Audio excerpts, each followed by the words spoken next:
Joining me to discuss this is Alp Mehmet, Chairman of Migration Watch UK. Delighted to see you in the studio as well. Alp, lovely to be here. I mean, when we saw this, we were discussing this on the show a lot yesterday. Just extraordinary that this is what they're going to resort to. This tells us, doesn't it not, that the government don't have any hope they're actually going to be able to deport people. Well, it's all sort of treading water at the moment, really. I mean, it's a nonsense, frankly. It's more likely to attract people. Why wouldn't they come here if they know they're denied asylum? However, you can have £3,000 to go and live in Rwanda. Pay the people smuggler £3,000 to get from Calais to Dover. And then you get, you'll be put up in a hotel or whatever. OK, it's not a great life, but it's probably better than a lot of the lives they've been living, certainly in France, where they're living in campsites. And then if it doesn't work out, if it works out, well played. If it doesn't work out, you get a failed asylum seeker stamp. Then we'll pay you £3,000 to basically start the journey again. It just adds a little gloss to the package that the traffickers are selling. I'm just flabbergasted, frankly. That... Are you anymore? I'm never flabbergasted by anything the government does anymore. Yes, I am actually, because behind the scenes you talk and you agree things and they say we're going to do this and this is going to be the result. You say to them, no, it's not going to be the result, it's going to be this. But they seem to mean it. Then all of a sudden they come up with ridiculous schemes. Even the deportation Rwanda plane scheme, even that, I think we should talk about, whether it happens or not. Even if it does happen, it's going to be a few hundred people at best. Well, exactly. You're going to take your odds, aren't you? If you're sitting in Calais, you've travelled all the way from Middle East or North Africa, and you've made it all as far to the west coast of France, you're going to take your chances. Julia, it's only happening now, and this business of giving people money to go to Rwanda, it's a diversion, frankly.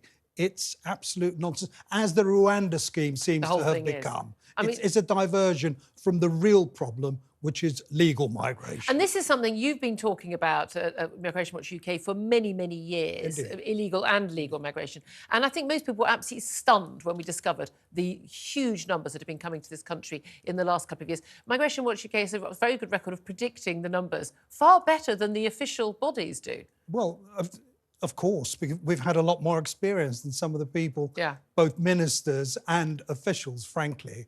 And I dare I say, we've actually been more correct. Oh, absolutely. We've been nearer the truth from the government, from official bodies, the advent of other bodies. of the Eastern European nations. We were supposed to, was it going to be 15,000 or 13,000, they said, and it ended up being in the many, many hundreds of thousands. We said that was worthless. How many people have come to this country in, say, the last 10, 20 years to make their lives here net?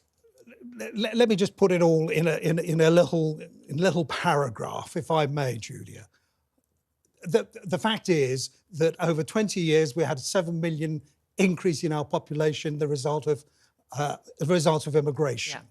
If we continue at 600,000 net over the next 20 years... Which is what it was last year.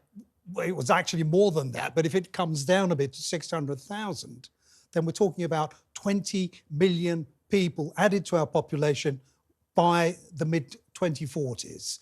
And even if it came back to 350,000 net, we're still talking about 9 million people added to the population. Where are they going to live? Where are they going to live? No, apparently no. Can I clarify? How are they going to clarify? I think you'll find they're all doctors and Nobel Prize-winning scientists in the making, if you check more closely. Yeah. That's what we're told. And I'm a doctor and engineer as well. And you said the integration thing, that ties into the conversation we're having about extremism, people coming here and people getting visas to live here, and then also very quickly going on a fast track to British citizenship. That's right. But haven't necessarily moved here, maybe to have a better life, but necessarily not to perhaps assimilate and integrate. Well, it's impossible. How can you possibly integrate 20 million people? It just isn't going to happen. Well, the government has announced some policies, some measures now that are designed to reduce it all by 300,000 people. What they're really doing is, and they should have headed their announcement today with, we screwed up and we're now making an effort because there's an election looming. Nothing's going to happen. We're not going to see the results of any of the new measures before the next election. But also when we see, even like the budget last week, when you look at the Office of Budget Responsibility and their projections on the number of people coming, we're still looking about hundreds and hundreds of thousands more people net in the country every year than we have currently. Well,